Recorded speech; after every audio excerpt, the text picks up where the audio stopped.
The concept of the Antichrist is not a static monolith, a single villain waiting in the wings of history.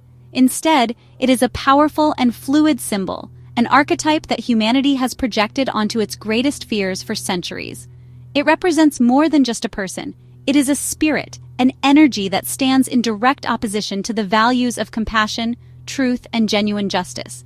This spirit is not confined to ancient texts, but is a living, breathing force that we see manifested in every generation. It is the shadow side of our collective consciousness, a mirror reflecting the potential for deception, tyranny, and the corruption of sacred ideals that resides within our social and political structures. We must move beyond a simplistic, literal interpretation to understand its deeper psychological and spiritual significance for our times. Thinking of the Antichrist as a singular, horned beast from a Hollywood film misses the point entirely. The true danger of this archetype lies in its subtlety and its ability to mimic the very things we hold dear. It often presents itself not as an overt monster, but as a savior, promising greatness, order, and a return to a glorified past. It speaks the language of piety while serving the interests of greed and power. This is the great deception. The Antichrist energy co-opts religious and patriotic symbols for its own ends, turning virtues into weapons and twisting sacred narratives to justify hatred, division, and the accumulation of wealth and control for a select few at the expense of the many and of Mother Earth herself. My own encounter with Luca Signorelli's 15th century masterpiece, The Preaching of the Antichrist in Orvieto, Italy, was a profound awakening. The fresco does not depict a demonic caricature. It shows a figure who looks disturbingly like Christ, captivating a crowd while a demon secretly guides his words. This artistic insight is crucial. The Antichrist operates through mimicry. It is a counterfeit of the sacred, a perversion of the divine. It is the voice that promises salvation while leading its followers toward moral and spiritual ruin, demanding loyalty not to God or to justice, but to a cult of personality built on lies, fear, and the promise of retribution against perceived enemies.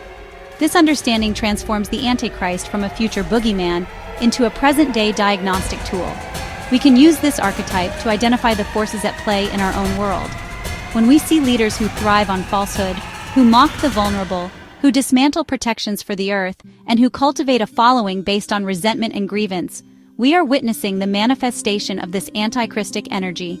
It is a political and social phenomenon, an infection in the body politic that masquerades as patriotism. Recognizing it is the first step toward resisting its insidious influence on our culture, our democracy, and our shared future on this planet.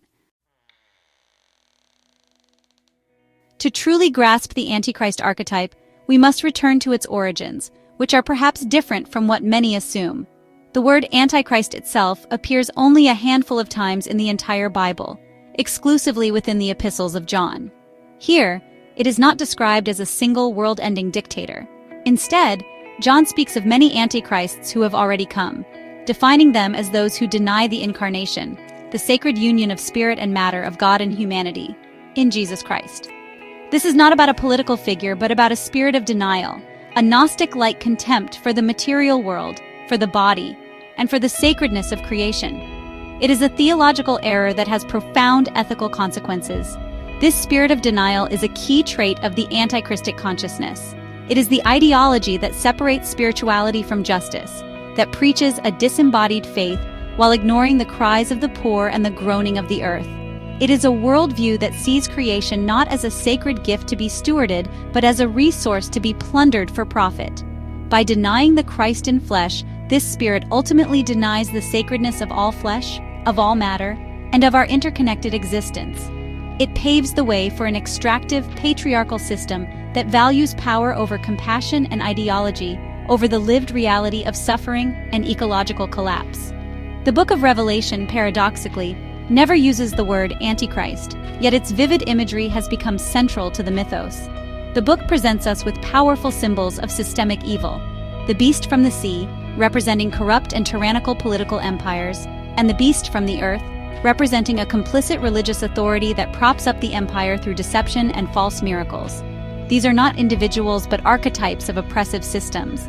They demand total economic and spiritual allegiance, symbolized by the infamous mark, which signifies participation in a dehumanizing economy that serves the empire rather than the community.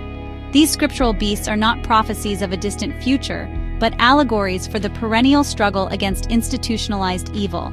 They represent the unholy alliance between predatory politics and compromised religion, a force that persecutes truth-tellers and demands absolute conformity. The message of Revelation is a call to come out of such systems, to resist their seductive power and their violent logic. It warns us that the greatest spiritual danger comes not from outside forces, but from the systems we inhabit and the ideologies we internalize, especially when they are draped in the flag and sanctified from the pulpit. Throughout history, the label of Antichrist has been a potent political weapon, hurled at those who seem to embody ultimate tyranny. Early Christians saw the spirit of the Antichrist in Roman emperors like Nero and Caligula, who demanded to be worshipped as gods and brutally persecuted those who refused. During the Reformation, Martin Luther and other reformers pointedly identified the papacy itself as the seat of the Antichrist, viewing it as a corrupt institution that had usurped Christ's authority and sold salvation for earthly power. This was not merely an insult, but a profound theological critique of an institution they believed had betrayed its sacred trust. In more recent centuries, the title has been applied to secular dictators. Figures like Napoleon Bonaparte, with his continent-spanning ambition, and later Adolf Hitler, whose demonic charisma and genocidal fury seemed to be evil incarnate, were widely seen as fulfilling the prophecies. Each time, the designation was tied to specific traits: an insatiable lust for power, a messianic self-perception, a demand for absolute loyalty, and a contempt for human life and moral law.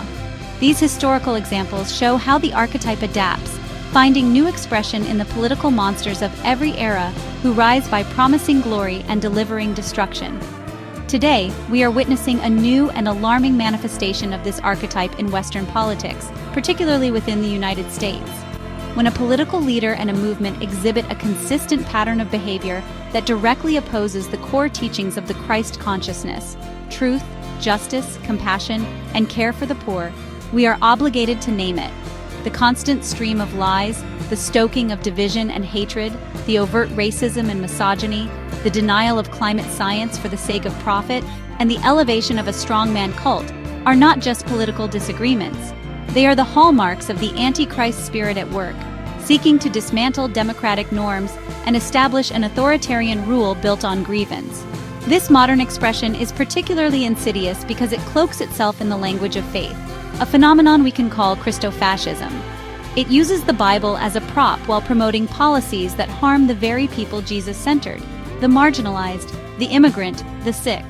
The call to make America great again can be seen as a call to make America grotesque again by reviving the nation's shadow, its history of genocide, slavery, and ecological devastation.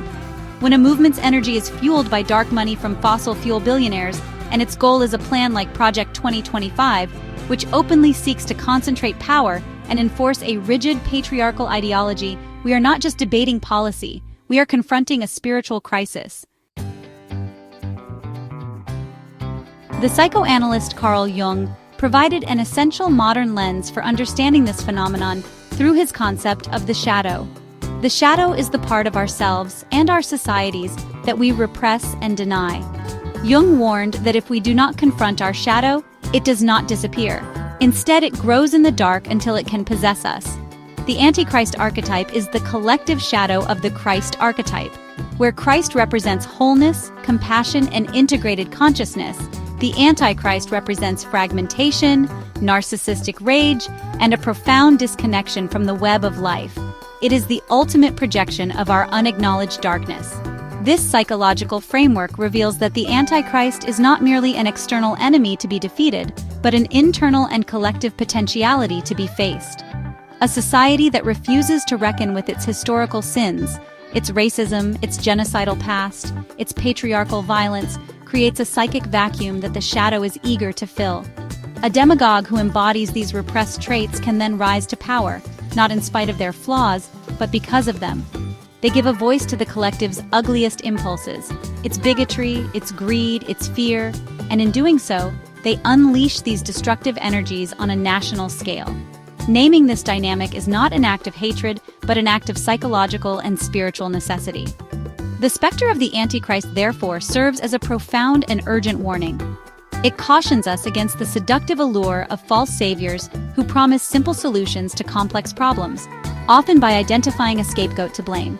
It teaches us to be vigilant against the corruption of our sacred traditions, to question those who wield religious language for political gain, and to recognize that true spirituality must be measured by its fruits: justice, compassion, and reverence for creation.